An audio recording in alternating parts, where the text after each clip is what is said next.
देखा हे करे काम चलाई ना हम। आई हो दादा ई कल आइल बहू। आओ सुना ना हमरो के न सबू। क्या बाबूजी नासो तनी रउआ के रो के अरे बुझाते बुढ़ापा समय पर हमरो के दस देबू। नासो तनी रउआ के अरे लइकवा आई नु।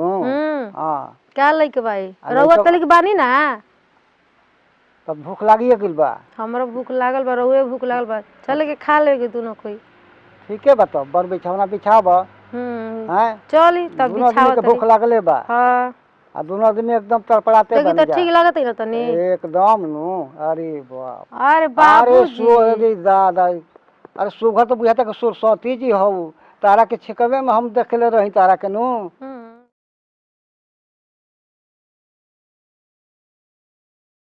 ना बदकटू गल बुए धूपो नहीं के लागत इतना ठंडा लागत हमार इतना सुंदर हो के साला भत्ता रहता बहरा का करी जवानी हमार ऐसे ही उधियाता थोड़ा सा का हो सखी का हो सखी कहाँ रहू। अरे घर कबे से काम बतलावा समाचार ठीक बा। हां ठीक है। हमार तो जिंदगी यही में कटत लिपस्टिक लगावत तनी कोई चाटे वाला नहीं के रहत काहे हो क्या करी भत्तार बा कोनो काम के बहरे रहता। हमरो तो उहे बा हो। बैठो बैठो बैठो बताओ समाचार अपन। ठीक बा खाना खा लेलू। क्या खाना खा लेनी इतना काम बोए घर में केले बानी करत तनी सब कर के खा ले के चाहिए से कराए एगो बानी बुढ़ऊ के देखी हमार देह तो से खाइल जाता। का करी कहत नहीं कि बुढ़ऊए में हम तबाह रहत तनी ससुरे में अपन अच्छा ससुरे के कुछ और सब बुझाता ठीक बा? अपन लड़का के विदा कर देल कमाए आ हम दिन भर काम करी अब लाठी लत रह ना कापे लागत रह पता और ही सब ठीक बा ना? का करत इसे अच्छा वो बूढ़े और माने के चाहिए। सब देखे के चल के बना घर दुआर अकेले बानी बुढ़ऊ बारन हमारा तो उहे हालिया रहता। तहार भतारा कहाँ रहता। वो तो बाहर रहता तार जौन होता वो हमारे होता। और ही बताओ अपना बारे में समाचार। ठीक बा। देखो तो धूप में घामा खायल भी तो धूपो नहीं खन भगवान बदर कटू घाम होता। का हो सकी ठंडा में काम चलता ना। अरे ना हो का कोई अपन दिल के बात तारा से ठंडा ठंडा में लाज नहीं खिला तारा से ना कम तो केकरा से कम। हाँ अच्छा एक दू हमार दोस्त तो तारे से ना कम। हाँ का कही मरत तो गइल बा साल भर हो गइल साल भर हो गई। होलियो में ना आवेलन उ कम से कम उनकर आवे के ना चाहिए। ना कहाँ आओ तो मन अकुआ के रह जाता कितना दिन ऐसी रही बतलाव तू का एगो करी बात कही बोलो एगो हम चीज बतलाई बतलाव कह लेबू ना। कह ले एगो बात कहते देखा हे करे ले काम चलाई ना हम। आई हो दादा ई कल आइल बहू। आओ सुना ना एकरे ले ठंडा में काम चल जी मरद बाहर गइल बता एकरे ले काम चला ला तू यही ले चलावेलू का। तब का हाँ बड़ी तू छिनार बारू काहे के छीनार तब का मजा आवेला ना। हाँ बाप रे बाप हम तो जानते ना रही तू ये ना मजू जानत आवेला ना। ए खाली ट्राई करके देखिया। ठीक बा कहत तो कोशिश करम अपना से तो जा करके आओ अभी हम इसे बैठल बानी। सखी हाँ बोला दे दिल बारू तो ठीके बा हाँ एले काम हो जाई। हो जी ना हो हाँ। ट्राई करके देखिया ना हो जी। मरद त हमार नई के बेउड़े बुए का कही हेले कुछ सोचो तनी तोहरो खातिर उपाय लेके आई का हम।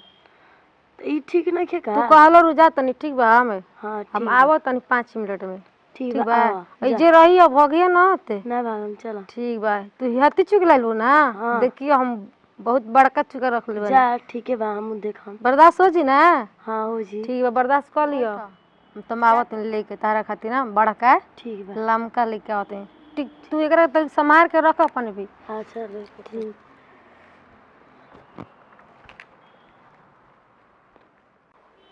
कहाँ गईली हो अभी तो गईली ना चलत हेते चल इतना मोटहन बा उनकर हमार तो काम चल जाला उनकर कैसे ना चलला। अच्छा रुक जा आवत तो पूछा तनी हमार तो पूरा काम हो जाला काने गईली कहाँ बा हो सखी। अरे आवो तनी रुक जा आइए गई आवा हो क्या हो सकी का लेके अइलू हो। मन लागत रहे अकेले ना हो कहाँ लागत रहे अकेले मन कबे से तू का देर कर कहत रू देलू। का लेके आइल हरी का लेके अइलू देखावा ना काहे लुको आओ। तू तो इति चुके धरा के कहत रू हो जाई। हाँ और देखो हम का हते चुका बा तबो ना होला। आई हो बाप ई केते चका हो। देख तू तो हिते चुके में कहत रू पापा हई कहते चुका बा हम तो देखला ही ना रही ऐसा। बर्दाश्त कर लेबे करे ना होता तो खा के देखिए तो तनी एक दिन। ठीक है बा, देख ले। ले जा तू ट्राई कर। ठीक है बा। ठीक बा ना? तार कन चल जाला।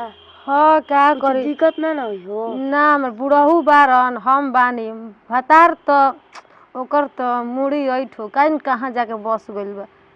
ठंडा के दिन में घरे ना रह जाला। तू ही बतलाव सबके भतार घरे घरे बारसन हमार भतार कमाए गइल बा। धराई तब तक ले हम ले जा तू ये ले काम चलइयो। ठीक बा। गाड़ी ना हो ना गाड़ी ना काट लियो। अच्छा ना तो बुढ़ावा जी ना हाँ कहियो ना सब्जी बना के खियाओ तो फिर केकरा ले काम चली हमार। सही कहता। संभाल के रखियो इज्जत ले जैसे देले बन जैसे लौटा दियो। धो के ला देम। ठीक बा ना। अरे बाबूजी वो तो चुरावा हो दादा देख लियो ना तो कोई बनाओ सब्जी। अच्छा हाँ, सही कहता। लेके चुरा लो। ठीक है बा। अरे बाकी बाबूजी अइयन तो देख लियो तू जा घरे जल्दी। बाकी हो। हाँ बाबूजी। अरे खाना उना बनवले बाड़ू। हाँ बन गइल बा खाना जाई गो सारी गोत लेनी। हाँ सानी उनी गोत तनी भैंसिया के गोड़ हाथ धोली मुंह हाथ धोली। तनी हम ठीक बा जाई खाना निकालो काट के रख तनी।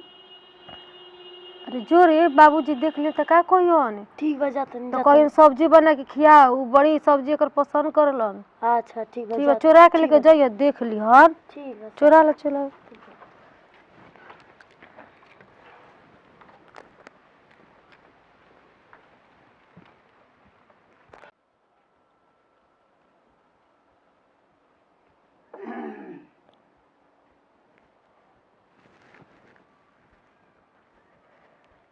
बाबूजी गोड़ हाथ धो लेनी। हाँ हाँ बाकी गोड़ हाथ धो लेनी खाना लेबा। बाबूजी एक बात बोली। बोला। खाना तो ना बनैलानी।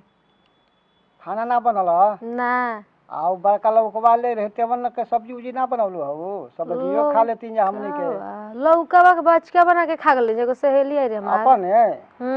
हम कही रहुआ भी बहुत देर से आई यही से बना के खा गइलनी आ हमारा खाइते तो कुछ फायदा करते ऐसे खइला हो तो भूखे हमारी नु। बाबूजी चूरा लाई। माल गोल खियाओ खिया जकर पहुंचो हमारा भूख लागिल बा। तो चूरा लाते चूरा गुड़ खा लेम लसो लसो गुड़वा करेला जो ना। चूरा हमरा से ना खाई जाई गुड़वा खा लेम डाल के।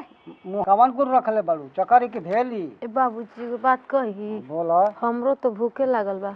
बोला भूख तोहरो भूख लागल बा। हाँ हाँ हाँ एगो बात बोलती बाबूजी। बोला। हमरो तो हिये नहीं खन हाँ ना रौल लइका बरन ठंडा में का सोची कहल कुछ का कहल चाहतालू। का कहल चाहतनी रउआ नहीं के बुझाते। हमरो के न सबू क्या बाबूजी नासत तनी रउआ के रउआ नहीं के बुझाते। बुढ़ापा समय पर हमरो के दस देबू। नासत तनी रउआ के। अरे लइकवा आई नु। हां क्या लइके भाई रउआ तले के बानी ना। तब भूख लागिए गेल बा। हमरो भूख लागल बा रउए भूख लागल बा चले के खा लेगे दोनों कोई। ठीक है बता बर बिछावना बिछाब। हैं चली तब बिछाओ के भूख लागले बा। हां आ दोनों आदमी एकदम तड़पड़ाते बन जा। तो ठीक लागत है ना तनी एकदम नु। अरे बाप अरे बाबूजी अरे दादा अरे सुगर तो बुझाता के सुर सती जी हो तारा के छिकवे में हम देखले रही तारा के नु। रउआ अपन खातिर का शादी कइले रही। ना ना ना ना लइकवा खातिर नु। लइकवा खातिर हां अब नु बुझाता कि बड़ी ठंडा लागता जी बाबूजी। हां ठंडा लागता एगो स्वेटर वो किन दी ना। किन दे बाजारे चलल जाई। चलम ना आधा रात खानी होई नु तो चलल जाई। दिन में ना चिनी हसन ना ना ना मोटे मोटे दी हसन। ठीक है तब चलो जी काल किने जी। चलो तब खा लिया। चले के चलो चली तब किनी बड़ी ठंडा लागत। ठंडा तो लागते बा दूना दिन के।